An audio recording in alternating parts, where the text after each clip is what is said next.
Dari desa Risa Bima, lahir seorang akademisi yang tumbuh dalam kesederhanaan, ketekunan, dan semangat pengabdian. Beliau adalah Profesor Dr. Hijril Ismail MPDBI, Guru Besar Universitas Muhammadiyah Mataram, bidang Reading in English Language Teaching. Saya dilahirkan dan dibesarkan dalam lingkungan keluarga sederhana di Desa Risa, Kecamatan Wuha, Kabupaten Bima, Nusa Tenggara Barat. Meskipun hidup dalam keterbatasan sumber daya, keluarga saya memiliki komitmen yang kuat terhadap nilai-nilai pendidikan, integritas, religiusitas, dan etos kerja. Pengalaman masa kecil di lingkungan pedesaan membentuk karakter ketangguhan, daya juang, dan kemampuan adaptasi yang tinggi. Integritas, disiplin, kerja keras, dan kebermanfaatan menjadi nilai utama yang membentuk perjalanan akademik Profesor Hijril Ismail.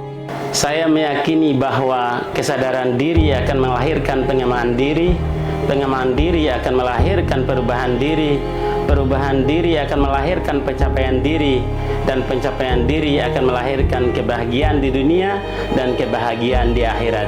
Karena itu, dalam setiap proses kehidupan dan akademik, saya selalu berusaha menjadikan ilmu sebagai jalan untuk memperbaiki diri dan memberi manfaat bagi orang lain. Ketertarikannya pada bahasa Inggris lahir dari kesadaran bahwa bahasa adalah pintu penting untuk memahami ilmu pengetahuan global. Salah satu pengalaman akademik yang paling berpengaruh adalah ketika saya menemukan bahwa banyak mahasiswa memiliki kompetensi linguistik yang cukup baik, namun masih mengalami kesulitan dalam memahami teks akademik yang kompleks. Fenomena tersebut menunjukkan adanya kesenjangan antara kemampuan membaca secara mekanistik dan kemampuan membaca secara kritis.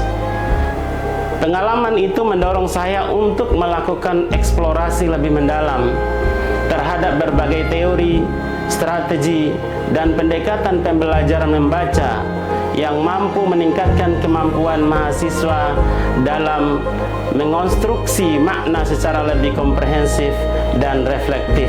Sebagai dosen, Profesor Hijril memandang pendidikan sebagai proses pemberdayaan yang membentuk mahasiswa menjadi lebih percaya diri, kritis, dan mandiri. Persoalan utama yang menjadi perhatian saya adalah masih rendahnya tingkat literasi membaca dan kemampuan berpikir kritis mahasiswa dalam menghadapi kompleksitas informasi pada era digital. Selain itu, praktik pembelajaran membaca masih cenderung berorientasi pada hasil akhir dibandingkan pengembangan proses berpikir yang mendalam.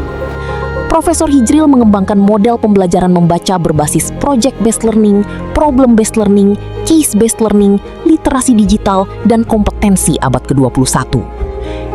Karyanya bermanfaat bagi peningkatan literasi mahasiswa, pengembangan pembelajaran di perguruan tinggi, dan penguatan kualitas sumber daya manusia. Tantangan terbesar dalam perjalanan menuju guru besar adalah menjaga konsistensi produktivitas akademik dalam jangka panjang. Pencapaian jabatan akademik tertinggi tidak hanya menuntut pemenuhan persyaratan administratif, tetapi juga memerlukan komitmen berkelanjutan dalam menghasilkan publikasi ilmiah, membangun jejaring kolaborasi akademik, mengembangkan inovasi penelitian, serta menjaga keseimbangan antara pendidikan, penelitian, dan pengabdian kepada masyarakat. Keluarga menjadi sumber kekuatan penting melalui doa, dukungan, dan pengertian dalam setiap proses perjuangan akademiknya. Kedepan, Profesor Hijril berkomitmen memperkuat budaya riset, memperluas kolaborasi, dan membimbing generasi akademik yang unggul serta berintegritas. Profesor Dr. Hijril Ismail adalah sosok akademisi yang tumbuh dari kesederhanaan, ditempa oleh ketekunan, dan mengabdi melalui ilmu. Kisahnya menjadi inspirasi bahwa keterbatasan bukan akhir harapan, melainkan awal perjuangan menuju kebermanfaatan. Taat kepada Allah, berbakti kepada kedua orang tua, bekerja keras, bekerja cerdas, pantang menyerah, dan berani menghadapi tantangan merupakan kunci untuk meraih cita-cita dan impian yang diinginkan.